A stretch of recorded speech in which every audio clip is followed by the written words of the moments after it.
So I haven't heard or seen a lot of videos on YouTube about the topic, but a young lady, Detroit rapper, uh, Jillian Graham, aka Tiny Jag, she pulled out of an event because she found out that the little millennial fuckity fucks were doing some reverse engineering with the pricing, and she pulled out. And I'm looking at commentaries. Well, I'm looking at conversations on Facebook. I haven't seen any videos about the topic. And it's interesting looking at both sides of the scenario and who's saying what, but let's talk about it. So, Jillian Graham, aka Detroit based rapper Tiny Jack, pulls out of a local music festival this week because she disagreed with its pay model in which people of color would pay less for tickets than white festival goers. Graham said she only found out about the Afro Future Festival's pay model when a white friend reached out to her and sent her a screenshot via Instagram that outlined that the pay differences. The early bird people of color special tickets was $10, while the early bird non-POC tickets cost $20. Her words: I immediately was enraged just because I'm biracial. Graham tells Metro Times, I have family members that I would have undergoes those circumstances been subject to something that I would not ever want to be in, especially not because of anything that I've going on. Graham says that the festival confirmed the price structure and she immediately withdrew from the event and requested that she be removed from any promotional materials. She says that because she had publicly supported the festival without knowing about the discrepancy between the ticket prices, that she had to publicly withdraw her support. As well, she did so by taking it to Twitter. She indicated feeling very triggered and disgusted how the pay model would have affected her family personally, specifically her grandmother. A lot of these songs I performed from my first project called Polly. That is my grandmother's name. Grandma says, how do you want me to come to a performance and perform these songs off a mixtape that is titled after this white woman that you would have charged double to get in here? Like, it's just outrageous from many different angles. The discussion comes at a time when wealthy white people have been moving into Detroit, a predominantly black city. It also comes at a time when lawmakers are discussing reparations. Last month, House Democrats prepared for the first ever hearing on that bullshit ass HR blah blah blah blah blah. And first of all, they tagged Congresswoman Rashida Tlaib about this study on reparations, which is dumb. You don't need a study. That's a different video. But shout out to my man Mace Jackson. He just tweeted something today about how a lot of black folks voted for this woman, but she's about to let the illegal immigrants take over. That's a different conversation, but I don't understand why they put her in this article. But I guess it's because it's Detroit and it's local. It made sense. But yeah, let's get her out of here. But let's talk about this conversation real quick. So we know that these little leftists, little weird liberals be doing these millennial fuckity fucks. They be doing some little weird experiments and whatnot. And we saw the one white dude who was charging men more money to get into his business, or was it a restaurant or something like that, and he went out of business within a year of doing that. He claims that it had nothing to do with his policy, but I don't know. If I went somewhere and knew I was being charged because I was male on purpose, I probably would not participate in your social experiment. You know, it is what it is. I don't see anything wrong with this, but it's just interesting watching the feedback, because I saw this article posted in the conservative white group, and everybody was like, good for her, applauding her, happy for her. And then I saw it posted in some black spaces, and the dialogues were a lot different. There were a lot of folks saying, you know, this is why I don't call biracial people black, because for whatever reason, although I agree with who are the people who are saying that, I disagree with the idea that, like, because she is divided, she should think about her other side of her family. She should embrace all of who she is. She shouldn't have to pick and choose a side. But it was interesting because, you know, those debates were going back and forth on who was black and who was not, and you kept hearing that quote unquote term I hate, black enough, which it ain't got shit to do with being enough of black. Is the reality that mixed people are both, and you're not black, you both. It ain't got nothing to do with your blackness being challenged or questioned. You're just DNA, your DNA says what you are, right? Your breakup breaks down who you are. You will have two different groups in you. It is what it is. But A lot of folks who were on the side of calling mixed people not black did agree with the policy. But I'm like, well, if you don't believe that she is black and you think she's biracial or mixed or whatever, then you should understand that she has another side of the family that this does affect, and she should be able to care about their well-being as well as both sides of her family. Again, I don't know. Again, I wouldn't go to some place and participate just because I just don't like liberals, but I wouldn't participate in no fuckity fuck shit like this either. So I'm trying to. I know the videos haven't been done on YouTube like that, and people are going to make it about her. This is one of the reasons why I do say that they should have their own category and be in their own lane. Doesn't take away from their half blackness. I can't take that away from them.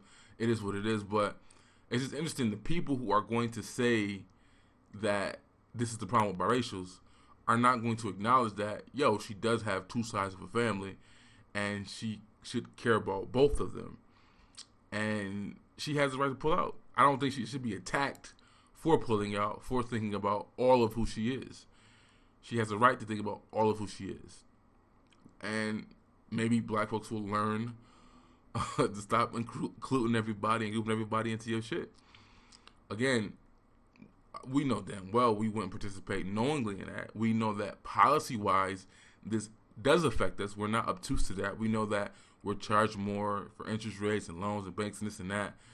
But to try to do an experiment, to try to like counter that or flip that, I don't think that was the best idea or the best way to use your little promotion power, right? You were better off just saying no white people could come into my party. Like that would have been a better fit space, and just say like the little college kids be like, we need our safe spaces and we need our separate graduations. Like you better off doing that than charging folks more money. Now, granted, you might have a bunch of white guilty liberals who come and they have no problem overpaying. They about to gentrify Detroit anyway, so they probably won't care anyways. But I don't know. What are your thoughts? Is she wrong for embracing all of who she is and thinking about all her family? Because again, like even the people who don't want to include mixed people don't want to also acknowledge that that is her people, that is her family, right? So while we're having these conversations like this, you got people like Roland trying to one-drop rule Kamala into the black community, and I did do a video about that, but it wasn't intact more. It was more of a rant.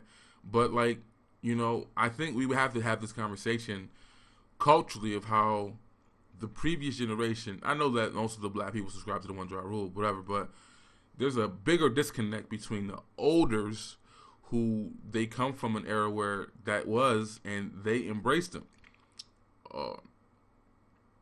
Roland Martin is standing behind his girl Kamala and calling her black and this and that, and saying that conversations about her blackness is dumb. But you have a situation right here where this woman, and Kamala has done the same thing. When Kamala was asked at a period of time in the campaign before it became, when you realize there's no political capital in being Indian, but there is political capital in being a black American or black, she switched it up. So you want black folks to champion Kamala's blackness, which you say shouldn't matter anyways, but she said herself when she was asked a question, she's a woman of color. She embraced it all. Now we know that because the black community heavily subscribes to the one-drop rule, that's not gonna work, right? So it's like it's a sticky situation because politically, I would think that you're better off embracing all of who you are. I think Obama should have did that. You might lose some pro-blackity blacks who subscribe to the one-drop rule and think that mixed people are black. They hate interracial relationships, but they love the products of that relationship. But I think in a bigger scheme of things, embracing all of who you are is the future. Like that's just what it is. And you like force people to get used to this new demographic, especially like black folks are gonna really be hurt when the active rooms become the majority, or it be enough of them where their numbers is up and they can start identifying by themselves. We're gonna be in for a rude awakening. Black folks is gonna be so hurt. They're gonna be so hurt when they start doing their own things and start competing, really start competing with sisters for opportunities and roles in Hollywood and fashion. And when they become the face of every commercial, think about it. if there's an over promotion of interracial relationships in ads and TV, black women on television, like there's so many characters that does not represent the real population, and also with black men and white women, there's so many. So if they're promoting all that, that means they're gonna have to promote more mixed looking children in these ads and these commercials and these movies or whatever, right? Because it's gonna be profitable. They're looking out for the future, and I think it is safe, right? It makes people aren't uncomfortable with that anymore. Obviously, they're not, because every commercial you look at, not Greg Carr, I don't like him. He's a dickhead. The other dude that be on Roland Martin, the dude that has no Twitter, he broke down, like, he was talking about this. Of course, he's a pro-blackity black professor, but he was breaking down, like, yo, like, there is an over promotion of IR situations in the media and in ads and whatnot. But they're doing that for a reason, because they know what's coming or coming to be, what's going to happen with that. But anyways, do you think she should be attacked for pulling out? Shouldn't we just respect the fact that she's embracing both of her sides and just leave it at that? She doesn't have to participate. She doesn't have to want to participate in this reverse prejudice situation. She shouldn't have to, right? Like, we get what y'all trying to do on y'all liberal fuckity fuck shit, but it's something that's going to affect her family, and she should be able to pull out. It shouldn't be a big deal. Like, let her walk away gracefully, right? Respect that she said she embracing both sides of her family, and she don't think that her grandmama should pay more than on her. If she don't think that her grandma on her white side should pay more than her grandmama on her black side, and in her situation, the black one could probably be more affluent than the white one. Who knows? Stop forcing them to pick and choose. Stop expecting them not to have a strong relationship with both sides of their family. More often than not, we know that in these relationships, the kid does usually grow up with the mother, and it ends up being closer to her side of the family, the maternal side of the family. So, I don't know. What you think? So, I did watch one video of a person who did cover this topic. Nobody's covering it because people don't care. I'm sure the color chicks are coming later on, though, eventually. But, anywho, the dude made up a point about how, she's the type of person that says the N-word in her songs as a biracial woman.